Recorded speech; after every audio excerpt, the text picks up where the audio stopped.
what's up guys, welcome back to another video. This is a reaction to worst 10 federal laws in US history. I do enjoy these types of videos because whether they were necessarily even enforced or not, I assume this will go back to the start of the US when it was first created. And I guess especially when the US first started, first created or whatever, these laws may have actually been enforced. Maybe we're going to be in more recent times where it'll be a shock to even see these laws, but we're going to see anyway, hopefully going to enjoy, and this should be some good fun, so let's check this out. All right, get pumped up. Yeah, it's time for some horrible laws. Number 10, the Alien and Sedition Acts.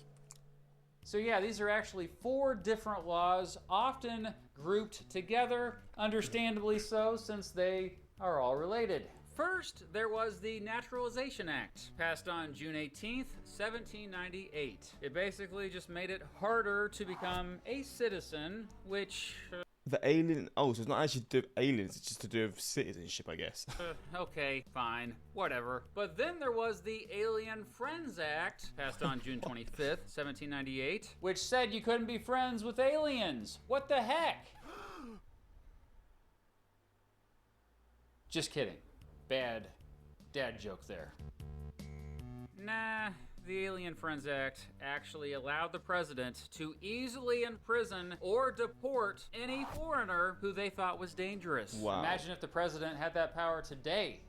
Goodness gracious. All hell would break loose. The Alien Enemies Act, passed on July 6th, 1798, gave the president even more powers to detain foreigners during a war. And last but least, there was the Sedition Act, passed on July 14th, 1798. It basically made it illegal to talk trash about the federal government or make up becoming a dictatorship at this point. What was going on? Fake news about the federal government. It clearly went against, you know, the First Amendment. Someone's angry outside. What's going on? And was often used by the Federalist Party to get revenge on their political enemies. Number 9, the Authorization for Use of Military Force of 2001. Oh, it's a new one. Often simply referred to as the AUMF. It quickly passed on September 18th, 2001 in response to the September 11th attacks, which happened exactly a week prior. Although it originally was meant to authorize the president to use, quote, necessary and appropriate force against those who, quote, planned, authorized, committed, or aided the September 11th attacks, it has been kept on the books ever since to justify a seemingly endless war on terrorism. The AUMF has given the president huge powers to unilaterally launch military operations all over the world in the name of, quote, stopping terrorism. Presidents have used the AUMF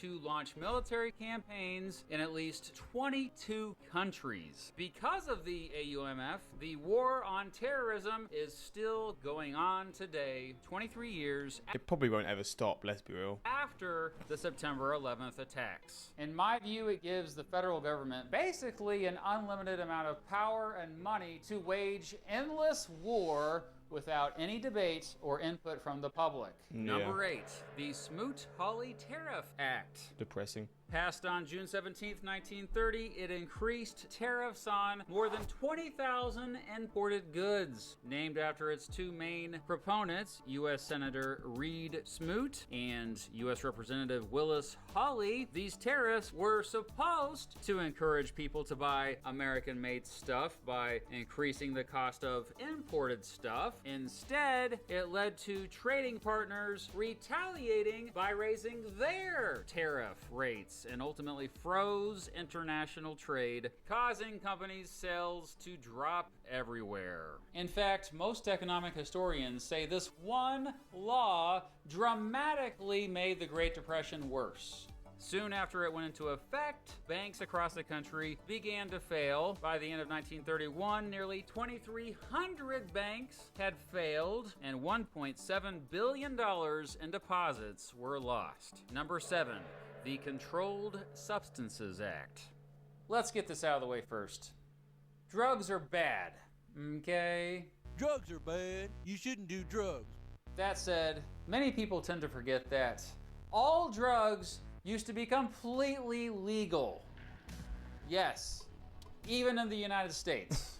It was just What? over 100 years ago that you began to see laws pop up prohibiting drugs, but criminalizing something doesn't get rid of it, especially drugs. Just because drugs became illegal didn't mean people stopped using drugs. Instead, now they bought them on the black market. And since black markets operate outside of the law, I mean, they often don't care about other laws either. Prohibition of drugs almost always leads to a rise of organized crime, a rise of violence, and a rise of drug overdose deaths. Which brings us to the Controlled Substances Act, passed on May 1st, 1971, as part of the Comprehensive Drug Abuse Prevention and Control Act. The law criminalized drug abuse and said, without any evidence whatsoever, that marijuana, aka cannabis, and psilocybin were just as dangerous as heroin and more dangerous than cocaine. Ever since, people who have needed medical treatment have instead been sent to prison with violent offenders. The Controlled Substances Act led to the so-called War on Drugs, one of the biggest failures in American history. The American federal government has Yeah, I mean, you see it now. I swear it's a worse problem than it's ever been. Especially with... What is the drug that everyone... Not everyone uses, but like the most popular drug within the US? It's a pain medication, isn't it? I can't remember what it's called.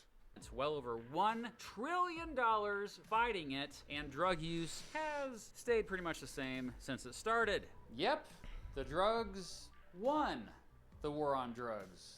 This war on drugs has led to the United States imprisoning more of its own people by far than any other country on the planet. And this war on drugs has disproportionately targeted people of color. Number 6, the Kansas Opioids, that was it. I was searching it. Nebraska Act. Yeah, being a Kansan myself, I've made lots of videos about this horrible law, and frankly, I'm getting sick of it. Passed on May 30th, 1854, the Kansas Nebraska Act created the territories of Kansas and Nebraska, opened them for settlement, and allowed the new settlers to determine whether they would be admitted to the Union as a free state or slave state. What? Yeah, this predictably caused a mad rush of both pro-slavery and anti-slavery advocates to Kansas. Pro-slavery folks from Missouri would cross the border into Kansas to illegally vote in elections, and Jayhawkers, or anti-slavery Kansans, began retaliating. All of this escalated into political violence between the two groups and as many as 200 people being murdered. The violence was so bad that the territory got the nickname, quote, Bleeding Kansas. The Kansas-Nebraska Act was a major cause of the American Civil War. In fact, some historians argue the American Civil War really began in Kansas in the 1850s because of this law. Number 5, the Gulf of Tonkin Resolution. Authorized on August 10th, 1964, this was the law that gave the president, without a formal declaration of war by Congress, the full power to use conventional military force in Southeast Asia. Ultimately, it led to the dramatic rise of troops in the Vietnam War, a war which killed as many as 3.8 million people, including 58,220 Americans. And the whole thing was based on a lie. Just a few days prior, an American destroyer named the USS Maddox was hanging out off the coast of North Vietnam in the Gulf of Tonkin when it spotted North Vietnamese torpedo boats. It fired a warning shot, and the torpedo boats fired shots back at them. 2 days later, North Vietnamese torpedo boats attacked the USS Maddox again, and this is what led to the Gulf of Tonkin Resolution and thus full-out war in Vietnam. Except, here's the thing. The second attack never happened at all. Now, the sailors on the USS Maddox thought they were being attacked, but nope, they were not. We all found out that this attack was completely made up. Wait, so they literally just made it up just to start a war? That is sickening. Decades after the Gulf of Tonkin Resolution, decades after millions of people had died in Southeast Asia. That is wild. Number 4, the Chinese Exclusion Act. Yeah, man. Chinese Americans were treated horribly Starting with the California gold rush of the late 1840s, a bunch of Chinese workers began coming to the western states, and Americans were particularly vicious toward the Chinese. There were at least hundreds of documented cases of violence against Chinese Americans in western states in the second half of the 1800s. Americans routinely destroyed their property and kicked them out of town. There were straight up massacres of the Chinese, and the Chinese Exclusion Act seemed to legitimize all this hatred of the Chinese of the time. Passed on May 6th, 1882, it's the only federal law in American history to prevent all members of a specific ethnic or national group from immigrating to the United States. Not only did it ban Chinese immigration, but it said that Chinese folks could not become American citizens. I argue it's the most reactionary and racist federal law in American history. Number 3, the Fugitive Slave Act. Sure, there's also the Fugitive Slave Act of 1793, which, yeah, sucked, but it was just clearing stuff up that was already mentioned in the Constitution. Nah, man. The Fugitive Slave Act that I'm referring to came later and took it to the next level, and it was another major cause of the American Civil War.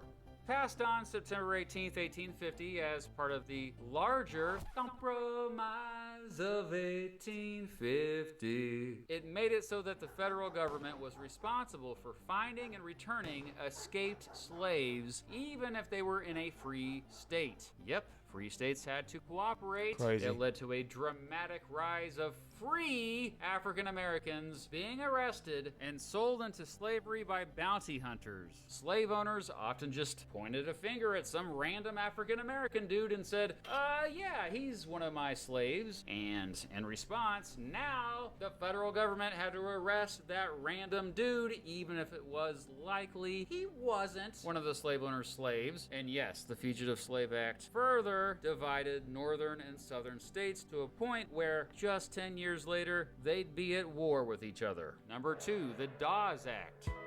Passed on February 8th, 1887, the law said the president could subdivide Native American tribal communal... This is where they get quite dark, I feel like, because we're seeing a lot of stuff that, like, I feel like to the current day, we're realizing just how bad this stuff honestly was. I mean, you don't have to look back at it now and think it. I mean, people were probably thinking this 100 years ago now, hopefully. But, yeah, we've gone from the one with the Chinese people, then to black people, now Indian people, Native Indians, or Native Americans. February 8th, 1887, the law said the president could subdivide Native American tribal communal land holdings into portions for individual heads of families to privately own, and opened up leftover plots to the general public to settle. It single-handedly led to tribes across the country losing around 62% of their land. At least 60 million acres of it lost by 1900 already. Holy freaking crap. That's horrible. When tribes actually were paid for their land, they were completely ripped off. One goal of the Dawes Act was really to force Native Americans to be more like European Americans by not only forcing them to give up their traditional way of ownership of land, but also forcing them to give up their old cultural practices to adopt European American culture, basically forcing them to be farmers when many of them were not trained to be farmers and didn't have enough fertile land to be successful. Overall, though, the Dawes Act ended up just being yet another way for the American government to steal even more Native American land. Oh, hey, speaking of which, number 1, the Indian Removal Act. Here we go. Passed on May 28, 1830, this law gave the president the power to negotiate treaties to remove Native Americans from their lands. And yeah, by the end of his presidency, Andrew Jackson had oversaw new treaties with almost all Native Americans to move them to reservations west of the Mississippi to, yeah, mostly less desirable lands. When Native Americans didn't leave voluntarily, the federal government forced them to. This infamously led to what became known as the Trail of Tears, a series of forced displacements of around 60,000 people from the Cherokee, Muskogee, Seminole, Chickasaw, and Choctaw nations. The relocated suffered from disease and starvation on the way out west, traveling through often harsh conditions. More than 3,000 died on the way, and it's about time we started calling the Indian Removal Act what it actually was. It was settler colonialism. It was ethnic cleansing. Heck, many historians call it straight up genocide. God damn. Well, there you go. So there you have it. It got pretty hard hitting at the end, didn't it? The last few. Jeez, hot take. I support good laws and dislike bad laws. Homer to Bart, the worst 10 federal laws so far.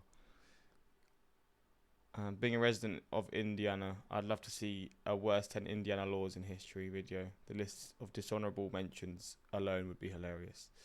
Well, there we go. These were some of them like near the end were like hard hitting ones, man. But yeah, I guess this just shows how much things have changed over time. But even saying that, like even there's recent ones for like the ability to like the terrorism one, that was number 2, wasn't it? Authorization of use of military force, 2001. Yeah, and there was also the controlled substances. Yeah, there's actually a few that are a bit more recent. But yeah, I don't think any of these. Actually, no, this one will still be used, won't it? This one here, but yeah, a lot of these obviously won't be the case now. It's just obviously a dark history to look at, but that's I guess how it is. You know, every country's got their dark history, and it's about hopefully trying to change it and make up for it, make it better, and all those things. But yeah, hopefully you found this interesting, and until next time, like, subscribe, and peace.